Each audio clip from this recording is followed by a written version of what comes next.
Ridwan, terima kasih sudah datang lagi hari ini dari pertemuan sebelumnya. Kamu sempat cerita soal kebiasaan menunda pekerjaan.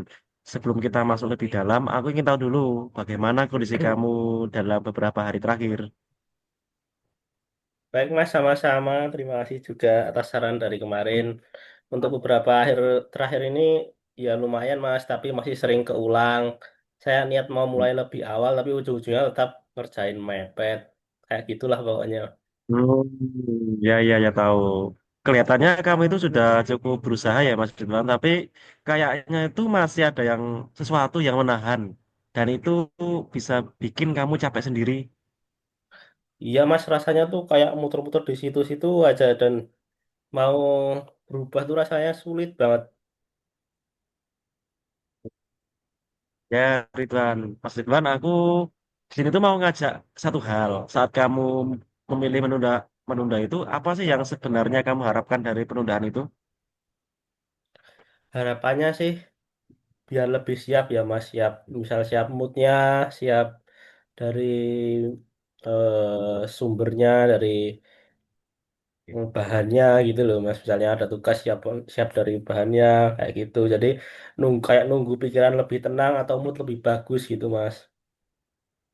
Oh, jadi menunda itu sebenarnya bukan karena nggak mau mengerjakan, tetapi karena kamu berharap kondisi ideal lebih dulu ya, Mas Ridwan. Iya betul banget Mas kayak gitu sebenarnya. Kalau kita jujur melihat hasilnya selama ini, apakah kondisi ideal itu sering benar-benar datang? Sebenarnya ya Mas jarang banget karena biasanya tuh malah bukan jadi lebih ideal tapi malah bikin tambah panik gitu loh Mas. Jadi gusah-gusuh Oh, istilahnya. kayaknya dari cerita kamu itu aku menangkap satu pola. Kamu ingin memberikan hasil yang terbaik, tapi standar itu justru membuat kamu menjadi lebih berat lagi. Seolah-olah memulai dengan kondisi yang biasa aja terasa beresiko karena kamu takut hasilnya tidak sesuai harapan. Iya betul banget Mas. Saya sering mikir kalau belum maksimal mending jangan dulu jadi malah nunda-nunda terus gitu Mas. Hmm. Ya, ya, ya. Padahal di sisi lain itu waktu terus berjalan dan tekanan justru bertambah. Jadi bukan kurang kemampuan, tapi terlalu banyak tuntutan ke diri sendiri. Iya Mas bener banget dan itu saya baru nyadarnya sekarang kayak gitu. Hmm. Kalau boleh aku berbagi sedikit sih, dalam pengalaman pribadiku tuh ada masa di mana aku juga menunda karena ingin semuanya rapi dan sempurna. Tapi justru itu yang membuat aku mulai takut mulai. Aku juga baru bisa bergerak ketika sadar bahwa memulai itu belum tentu sempurna. Jauh lebih baik daripada tidak memulai sama sekali. Oh iya berarti wajar ya Mas ngerasa kayak gini tuh. Ya, sangat wajar Mas Ridwan. Dan banyak orang itu produktif justru bukan karena mereka selalu siap, tetapi karena mereka berani mulai lebih dulu. Ya denger cerita dari Mas Fahran bikin saya lega sih Mas. Beneran. Ya, ya benar Mas Ridwan. Waktu kamu bilang takut hasilnya nggak sesuai harapan, aku melihat kamu itu menarik napas panjang dan suaramu itu sangat pelan. Aku penasaran, apakah kamu sering keras pada dirimu sendiri, Mas Ridwan? Iya Mas, saya sering ngerasa harus bisa dan nggak boleh gagal. Jadi sebenarnya saya juga sering keras juga pada diri sendiri. Aku bisa kok merasakan tekanannya seolah-olah kecil terasa seperti Iya, betul Mas. Itu yang bikin saya berat untuk memulai itu. setelah kita bahas sejauh ini, apa satu pemahaman baru yang paling kena buat kamu hari ini, Mas? Jadi dari apa yang kita bahas hari ini, saya jadi sadar kalau menunda itu bukan karena malas, tapi karena saya takut hasilnya tuh nggak sempurna. Dan ternyata itu yang malah bikin saya makin tertekan dan tambah panik kayak gitu. Itu juga intik yang penting ya, Mas Gibran. Kamu mulai memahami dirimu dengan lebih jujur. Dari sini, perubahan bisa dimulai. Oh ya, makasih banyak Mas. Saya jadi rasanya menjadi lebih jelas dan nggak berat sebelum berkonsultasi dengan Mas Farhan ini. Ya, kita akan lanjut pelan-pelan ya. Kamu nggak sendirian kalau dalam proses ini. Baik Mas, terima kasih. Ya, sama gue. Mm-mm. Selamat siang Yuk, Farhan, terima kasih sudah datang lagi di sesi lanjutan ini. Di pertemuan sebelumnya kita sempat membahas tentang kelelahan kamu dan kesulitan mengatur waktu antara kerja dan kuliah. Sebelum kita lanjut, aku ingin tahu dulu bagaimana kondisi kamu sejak pertemuan terakhir. selamat siang Mas Ridwan. Ya, sebenarnya lumayan ada perubahan sih, nggak langsung drastis. Tapi saya ngerasa itu lebih sadar sama waktu. Baik, jadi ada perubahan kecil yang sudah kamu mulai rasakan ya. Kemarin kita sempat sepakat bahwa kamu akan mencoba membuat jadwal harian dan mulai berani menolak shift yang bentrok dengan kuliah. Bagaimana penerapannya? Apakah sudah dimulai? Sebenarnya saya itu udah mulai bikin jadwal.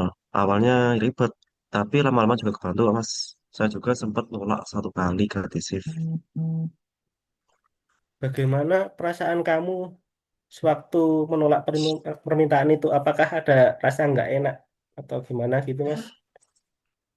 Ya, awalnya emang ada rasa nggak enak. Aku dikira nggak peduli, tapi ternyata teman kerja saya biasa aja, Mas.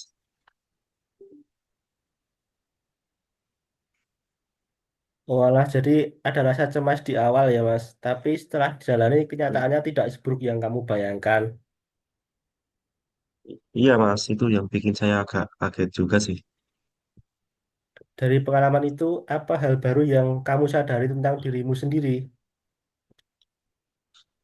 Saya jadi sadar kalau selama ini saya terlalu membesar-besarkan ketakutan sendiri. Saya pikir semua orang bakal marah kalau saya nolak. Walah, menarik ya, Mas. Jadi ternyata batasan yang kamu buat tidak selalu merusak hubungan, malah membantu kamu lebih terjaga, ya kan, Mas? Iya, Mas. Dan aku juga itu jadi nggak terlalu capek kayak sebelum-sebelumnya. Sepertinya ketika kamu mulai menghargai kebutuhan dirimu sendiri, energi kamu jadi lebih terjaga, dan kamu bisa hadir lebih utuh, baik di kuliah maupun kerja, ya kan, Mas?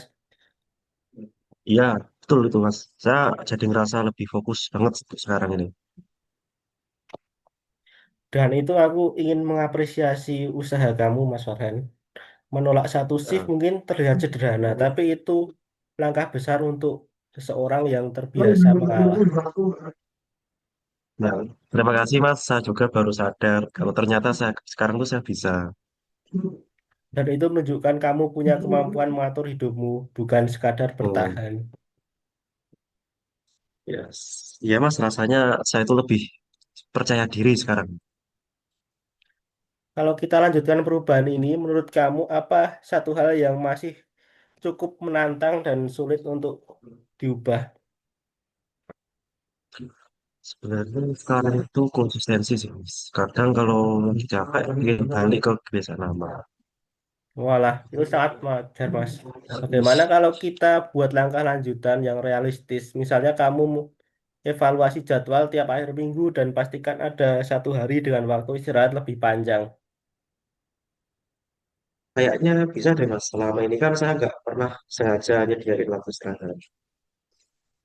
Walah, baik. Jadi untuk minggu ini fokus kamu adalah menjaga jadwal dan memberi ruang istirahat tanpa rasa bersalah. Setuju? Ya, Mas, setuju, saya setuju. Bahkan dari sesi hari ini apa satu hal yang paling penting yang kamu bawa pulang? Kalau menurut saya, Mas, fiksi yang penting untuk saya bawa pulang itu kalau jaga sendiri itu bukan egois. Justru bikin saya lebih sanggup untuk menjalani tanggung jawab. Tuh. Bagus, bagus, Mas. Itu pemahaman yang sangat kuat. Proses kamu berjalan dengan baik dan perubahan kecil yang konsisten akan sangat berarti. Hmm. Terima kasih ya, Mas Ridwan. Saya merasa sekarang saya jadi lebih tenang. Iya, sama-sama, Mas. Kita bisa lanjutkan sesi berikutnya untuk melihat perkembangan selanjutnya. Ya, Mas.